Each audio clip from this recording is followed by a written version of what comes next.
Düzbucaqlı üstbucağın bir katetinin deməli onun Tibeton uzunluğuna nisbət 7/25, perimetri 110 cm olarsa deməli pedazının bizdən uzunluğunu istəyir. Gəlin düzbucaqlı üstbucaq təsvir eləyək. Deməli bura olsun A, bura olsun B, bura olsun C. İndi fakordan AC-nin kvadratı bərabər cəmi CB-nin kvadratına bərabərdir AB-nin kvadratı. Deməli bizə deyir ki, bir kadetin Tibetonuna nisbəti. Gəlin bura olsun 7K, bura olsun 25K. Yəni heç bir fərqi yoxdur, ancaq belə yazaq.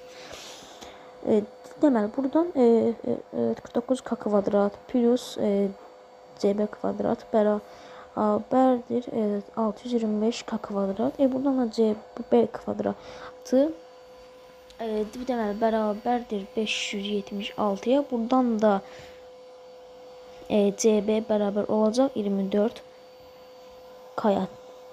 Deməli perimetri bunun 112-dir. Yəni bunların cəmi bərabərdir 112-yə. 7K plus 24K plus 25K bərabərdir 112-yə. Deməli buradan da eləyir səhv eləmirəmsə, yox bizə dəqiqə. Deməli 56K bərabərdir 112-yə. Buradan deməli kanı taparıq ki, bizdən nə istəyir? Deməli pedazın uzunluğu bizim də pedazımız 25K-dır. Gətirib də yerinə qoysaq 2/25 bərabərdir 50.